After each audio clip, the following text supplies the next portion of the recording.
Hey y'all, welcome back to my channel, Scotty Cherie Reads. Today's gonna be a really fun video. I am doing my 2024 book superlatives. So I'm not even gonna tell you what categories we have. I have about 15 here that are kind of reminiscent of like the awards that you would get in like high school, like class clown, things like that, but we're gonna make it bookish. So grab your drink, as I always say, and let's get right into it.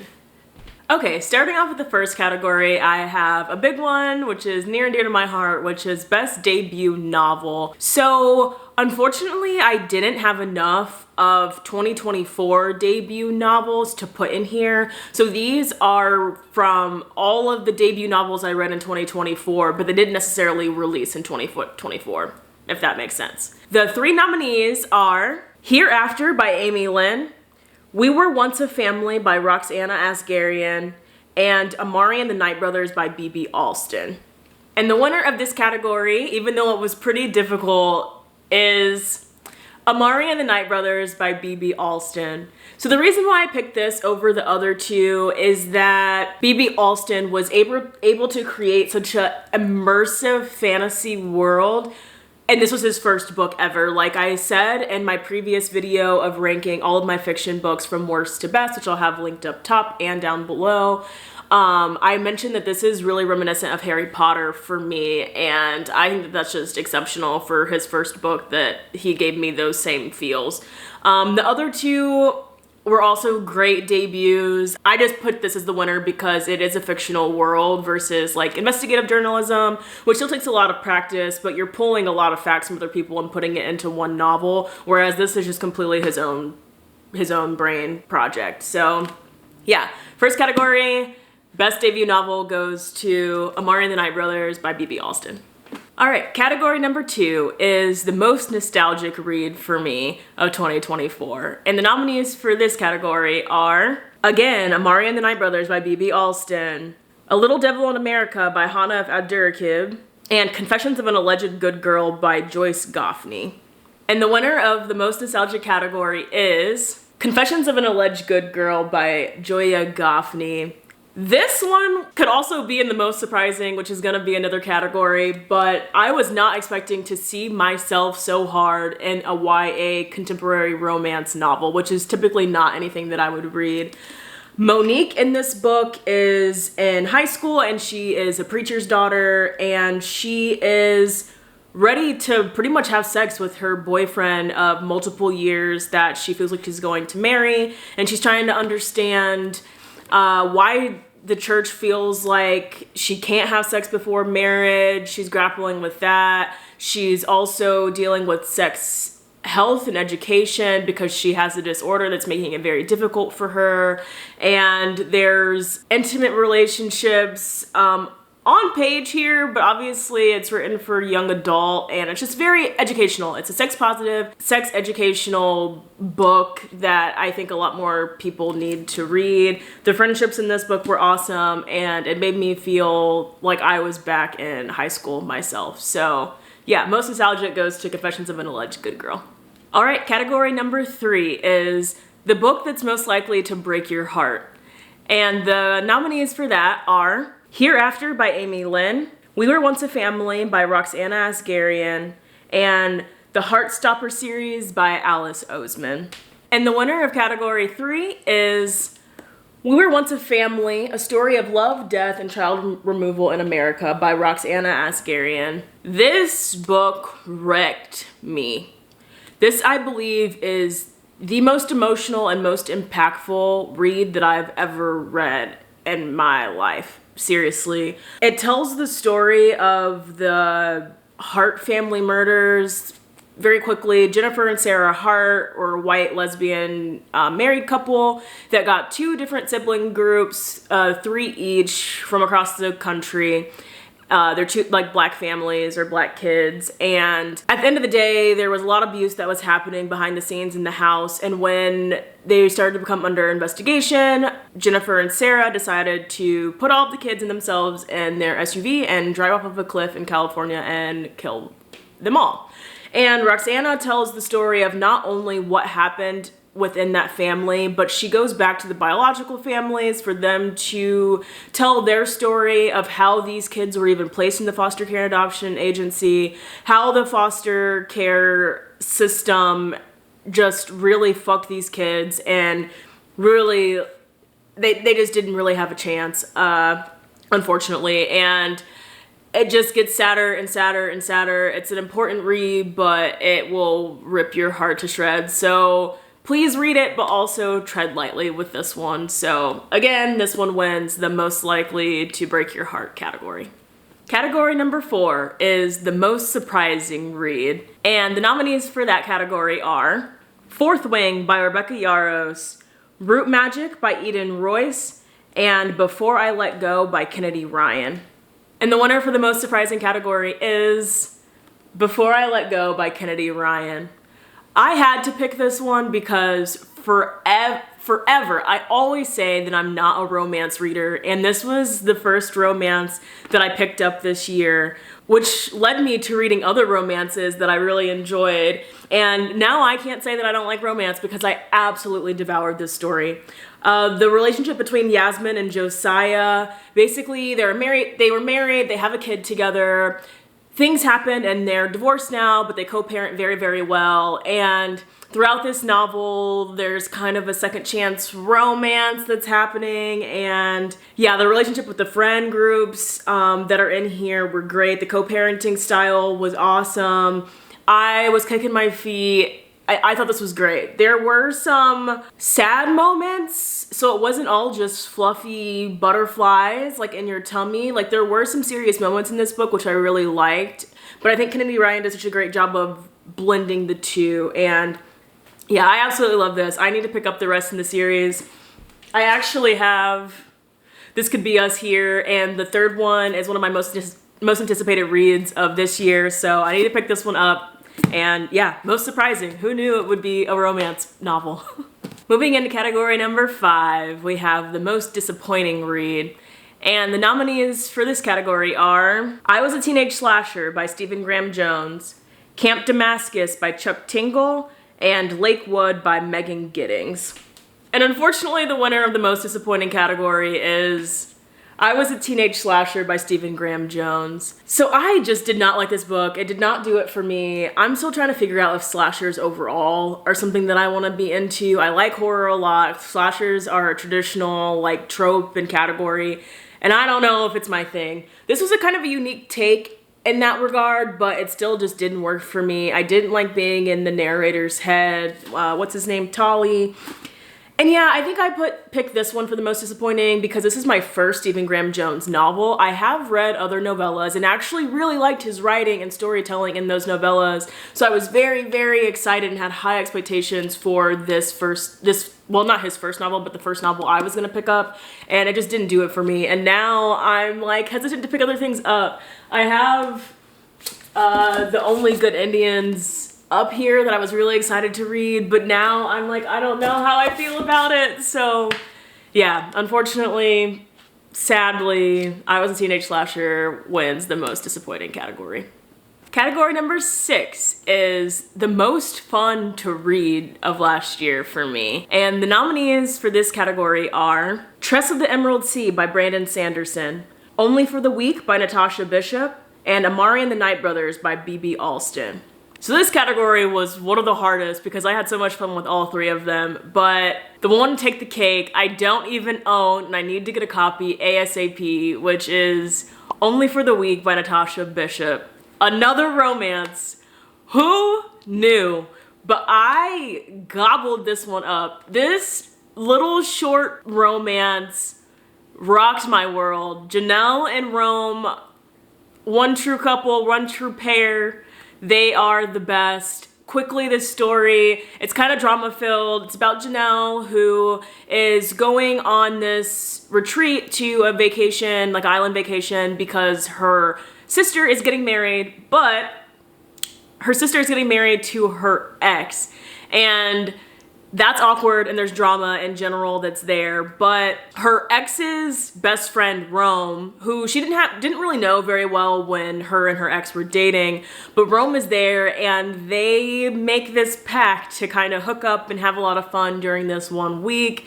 And it's super cute, and you're trying to see if it's gonna last longer than the week or what. And that's all I want to say, but definitely pick it up. It's so good. I can't wait to see what else Natasha Bishop comes out with, but that was definitely the most fun read for me last year. Category number 7 was also a very, very difficult one to choose, and that is new favorite author for me. The nominees of this category are B.B. Alston, Tananarive Due, and Nana Kwame Adjei-Brenyah. And honestly, all 3 of them win this category, but if I had to pick one, I'm going to choose the winner to be Nana Kwame Adjei-Brenyah. I read 2 of his novels, Chain Gang All-Stars and Friday Black, and loved them both. So I'm picking him because both of these I absolutely loved. I want to reread them. I think about them a lot. They're great books to discuss and to reread. As I just mentioned, they just stay on my brain, and I'm just very eager to pick up anything else that Nana Kwame Adjei-Brenyah writes. These were exceptional. If you haven't read him yet, please go pick either of these up. He started with the short story collection Friday Black. That's really about the Black experience. There's some that's about like gun violence, consumerism, abolition, police brutality, things like that are in here. All of them are super great. Chain Gang All-Stars is a story about a like future that doesn't seem too far off, where there's this program where prisoners can compete in these fighting to the death gladiator style battles, and these are televised and they make a lot of money, kind of like the Super Bowl or any sporting event that we understand now that makes a bunch of money. It's televised, and if you work your way up to the top, then you can earn your freedom. And it talks about the capitalism, like the ethics and morality of this type of game or entertainment. So yeah, favorite author of last year, Nana Kwame Adjei-Brenyah. I'm excited to see what else he has coming out. Category number 8 is Best Dressed or Best Cover Art. And the nominees for this category are Model Home by River Solomon, The Reformatory by Tananarive Due, and Little Rot by Okweke Emezi. And the winner of this category is Model Home by River Solomon. I don't know what it is about this green and the house with the eye, but this cover speaks to me, and everything that's in this book speaks to me as well. This was one of my top favorite reads of last year, and once you read the story, the imagery here and the little things that you see make a lot more sense, and even the title is wrapped up with the bow once you read the story. So yeah, even though the other 3 are gorgeous, this one takes the cake for me. Model Home by River Solomon wins Best Cover Art. Category number 9 is the most shocking plot twist. And the nominees for this category are Night Watching by Tracy Sierra, As Long as the Lemon Trees Grow by Zulfa Katau, and Tress of the Emerald Sea by Brandon Sanderson. And the winner of this category goes to As Long as the Lemon Trees Grow by Zulfa Katau. I'm sorry if I'm butchering that, but this book is great, and the main plot twist in this, obviously I'm not gonna say anything, no spoilers, but I didn't see it coming at all, and it really, really shocked me. Just a quick synopsis of this book. Salama is a pharmacy student in Syria, and it's when the Syrian revolution breaks out. So obviously her life is uprooted. She's doing what she can to help in a hospital, and she is staying with her in-law who is very pregnant, and she's trying to decide and work her way to be able to pay for them to flee the country, because she knows that that's gonna make her, Layla, I think her name is, Layla is her sister-in-law, and the baby's safe, but she's also grappling with the fact of leaving her country and wanting, and the desire to want to stay and fight for the revolution. And that's all I want to say. There is a plot twist in here that rocked me, and this is awesome. If you haven't read this book, please pick it up. It's hard hitting, even though it's a young adult novel. So yeah, most shocking plot twist as long as the lemon trees grow. Category number 10 is the most unique or experimental read for me. And the nominees for this are Model Home by River Solomon, I Was a Teenage Slasher by Stephen Graham Jones, and Little Rot by Okweke Emezi. And the winner of this category is Little Rot by Okweke Emezi. This story is unique on so many levels. I think the content that's in here is pretty brutal, and the fact that it's told in one weekend.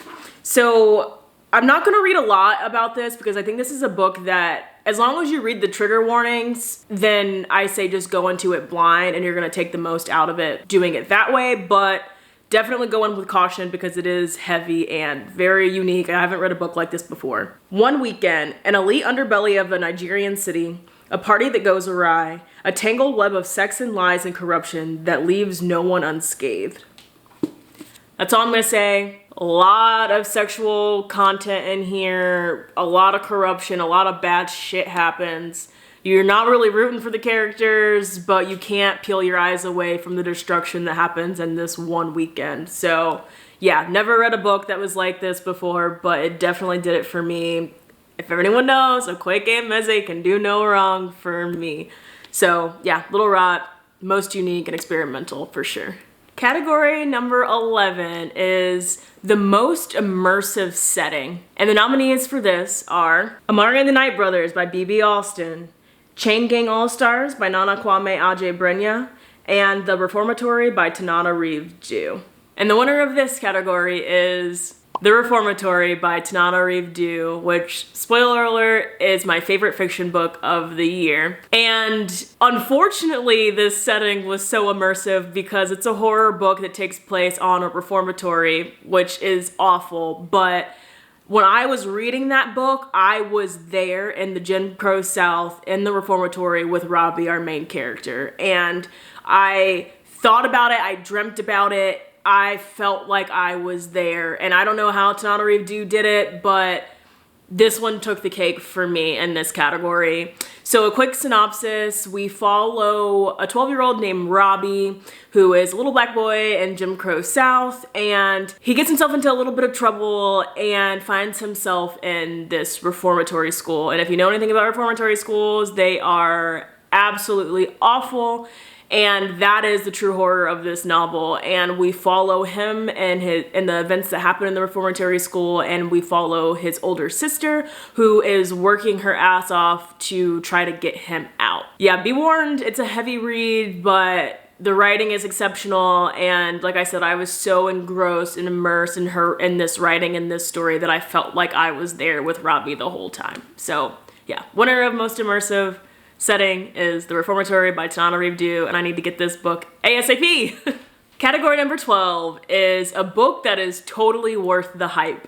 And the nominees for this category are Fourth Wing by Rebecca Yarros, Before I Let Go by Kennedy Ryan, and All the Sinners Bleed by S.A. Cosby. And the winner of this category is Fourth Wing by Rebecca Yarros. It was worth it. That's all I can say. Everyone and their mother knows what Fourth Wing is. There's a magical school, there's talking dragons, there's dragon bonding, there's battles, high stakes, fast paced, romance. It had it all and I ate it up. I'm just sticking with Fourth Wing. I'm not gonna read the next one. This gave what I needed at the moment, and yeah, I'm glad that I actually chose to pick it up because it was one of my favorite reads of the year. It was a great time, and I totally think it's worth all of the buzz and hype that you see on the internet. Category number 12 is a book that is absolutely not worth the hype.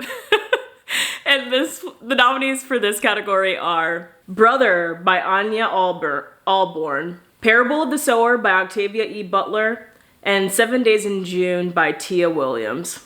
And y'all are gonna hate me for this, but 7 Days in June by Tia Williams just was not it for me. I didn't understand the hype. I wouldn't even classify this as like a romance because I felt like they didn't really belong together and it wasn't romantic the way that they got together. But hey, that's just me. I think if you want something that has hard-hitting topics, but also a romance and has some fluffy, cutesy stuff in it. And who does that really well is Kennedy Ryan. So just pick up Before I Let Go, and I don't think that you really need to read 7 Days in June. But, I mean, clearly the hype is there, everyone loves it, but it just wasn't for me. So that's the winner of this category. I don't think it's worth the hype. You could skip it. Okay, oops, I messed up. The last one was category 13, and this one is category 14, which is the book that's best for a book club or the most thought-provoking novel. And the nominees for this category are As Long as the Lemon Trees Grow by Zulfa Kato, Firekeeper's Daughter by Angeline Boulley, and Chain Gang All-Stars by Nana Kwame Adjei-Brenyah. And the winner of this category goes to Chain Gang All-Stars by Nana Kwame Adjei-Brenyah. I picked this one because this is a really fast-paced, immersive, and engrossing read that starts at the very beginning. So there's not like a lot of build-up to get into it and get invested, which I think is awesome for a book club. But he also packs so many things in this book. As I was mentioning, it talks about capitalism, it talks about prison abolition, there's sapphic relationships in here. It's just one of those where it's kind of like, is it fair, is it not? There's ethical questions that you can grapple with for a long time. You can put yourself in the prisoner's shoes and see what you would do in certain situations. I just think that this is a book that I was talking about with my friends for a long period of time, and you can just dive deeper. And I think even an hour-long conversation for a book club is not even enough time to grapple and like talk about everything that's in this novel. So it's a fun read, it's an important read, and it's an engaging read. So yeah, the winner of this one is Chain Gang All-Stars. If you're looking for a book club, this is exceptional. Alrighty, and the last category, category 15, is the most likely to become a modern classic. Nominees for this category are The Reformatory by Tananarive Due, The Deep by River Solomon, and As Long as the Lemon Trees Grow by Zulfa Kato. This is another difficult category, but ultimately the winner is The Reformatory by Tananarive Due. This is a book everyone should read. This is a book I cannot stop thinking about. I read this in February of 2024 and it's still on my mind regularly. It made me go back to look at other reform schools. I looked at Tananarive Due family history, which was the spark of this book because one of her like great uncles, it was found that he went to the Dozier School for Boys, which is a real thing, and he died at that school. And that's where this novel, like the spark for this novel came from, unfortunately. I will be picking up the Underground Rail, not the Underground Railroad. What is it called? The Nickel Boys by Colson Whitehead. I just needed to give a little bit of space between reading The Reformatory and reading The Nickel Boys. But yeah, I think that that one will last for years and it deserves to be a modern classic. All right, y'all. That's all. Perfect timing. You could probably hear my puppy in the back whining a little bit. He's ready to go out. So thanks for hanging out with me. Let me know what you would have picked in some of these categories because I'm very interested to know what some of your favorite books were and least favorite books were of 2024. As always, please subscribe if you haven't. It helps me out. Leave a comment, like, turn on notifications to see when I put out another video. We've been on the train of doing Sundays and Thursdays and hoping to keep that up. So thanks for being here and I'll catch you guys in the next one. Bye.